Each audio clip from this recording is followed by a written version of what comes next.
राष्ट्रगीत वंदे मातरम की रचना को 150 साल पूर्ण होने के मौके पर कीर्ति मंदिर के अभिव्यक्ति पर भारतीय जनता पार्टी की ओर से समूह वंदे मातरम गान का आयोजन करवाया गया था।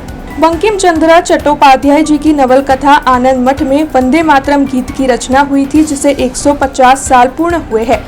तब भारत सरकार के गृह मंत्रालय की ओर से सभी राज्यों और केंद्र शासित प्रदेशों को आज वंदे मातरम के समूह गान की सूचना दी गई है। उसी के तहत वडोदरा में भारतीय जनता पार्टी की ओर से 213 जगहों पर राष्ट्रगीत वंदे मातरम के समूह गान का कार्यक्रम आयोजित करवाया जा रहा है। तब उसी के तहत कीर्ति मंदिर के अभिव्यक्ति पर भी यह कार्यक्रम आयोजित हुआ था, जिस दौरान गुजरात विधानसभा के मुख्य दंडक बालकृष्ण शुक्ला, वडोदरा के मेयर पिंकीबेन सोनी, डिप्टी मेयर चिराग बारोट, वडोदरा शहर भाजपा प्रमुख डॉक्टर जयप्रकाश सोनी, स्थायी समिति के चेयरमैन डॉक्टर शीतल मिस्त्री और भारतीय जनता पार्टी के अन्य कई अग्रणी और कार्यकर मौजूद रहे थे। तब आपको बता दें कि उपस्थित सभी की ओर से समूह वंदे मातरम गान किया गया था।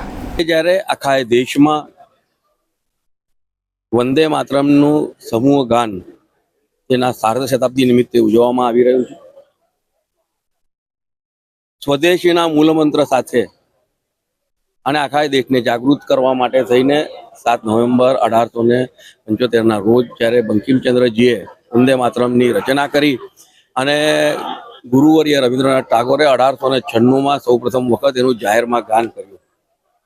ત્યારબાદ વંદે માતરમ એ ક્રાંતિકારીઓ માટે તેમજ તમામ રાષ્ટ્રપ્રેમીઓ માટેનો એક મૂળભૂત મંત્ર થયો અને આજે જ્યારે એને 150 વર્ષ પૂર્ણ થાય છે ત્યારે દેશના યશસ્વી વડાપ્રધાન શ્રી નરેન્દ્રભાઈ મોદીજી દ્વારા દિલ્હી ખાતે અને ગુજરાત રાજ્યના માનનીય મુખ્યમંત્રી શ્રી ભૂપેન્દ્રભાઈ પટેલ સાહેબ દ્વારા ગાંધીનગર ખાતેથી આ કાર્યક્રમનું આયોજન કર્યું છે।